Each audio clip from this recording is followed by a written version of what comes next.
Հայաստանի հյուսիսային մարզի սահմանամերձ բնակավայրերը միշտ ուշադրության կենտրոնում են։ Ավանդույթի համաձայն Grand Holding-ի սեփականատերը հանդիպում է համայնքների ղեկավարների հետ, պարզում գյուղացիների խնդիրներն ու լուծում դրանք։ Ամենակարևոր խնդիրը փող աշխատելն է, որ հասկանաք, որ ինչ կարելի է համայնքում ստեղծել, որ գյուղացին դուք կարողանաք փող աշխատեք, կարողանաք դուք ձեզ պահեք։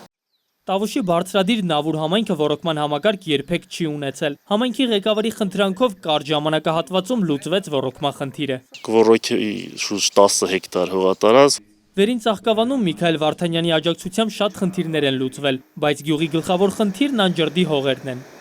Մեր խնդրանքը պարոն Վարդանյանի կողմից օպերատիվ արձագանք ունեցավ եւ այս ջրագիծը վերանորոգվեց։ 636 բնակիչ ունեցող Չինչին համայնքն էլ մինչև այսօր վատ էր ջրամատակարարվում։ Խնդրանքից օրեր անց խողովակներն արդեն տեղադրված են։ Սահմանամերձ այգեպարի հողատարածքներն են։ Ադրբեջանցիների նշանառության տակ գտնվող այս այգիները երբեք չեն մշակվել։ Ոռոգման համակարգ չի եղել։ Այսօր արդեն գյուղացին դաշտում է։ Թող մեր հարևանները տեսնեն, որ մենք ստե դուխով ենք, ոչ մի տեղ չեն գնալու։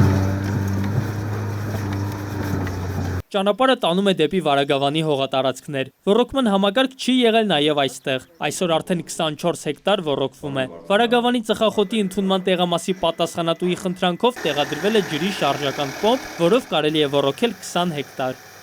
Եթե մի քիչ բերքատվությունը ցածր էր ստացվում, ջրի պակասով միայն։ Դիտավան համայնքում լավ են հիշում Վարդանյան ընտանիքի բարեգործությունները, որոնք երկար տարիների պատմություն ունեն։ Բոլոր խնդիրները լուծվել են։ Գնվեց 5 միլիոն 600 հազար դրամանոց նոր ռուսական արտադրության խոդմամլի սարքավոր։ Նոյեմբերյանի երաժշտական դպրոցում էլ փայտի վառարանները փոխարինվել են կենտրոնացված ջեռուցման համակարգով։ 57 միլիոն դրամի աջակցության շնորհիվ Տավուշի մարզի 8 համայնքների խնդիրը լուծվեց օրերի ընթացքում։ Արման Մալխասյան, ժամը լրատվական։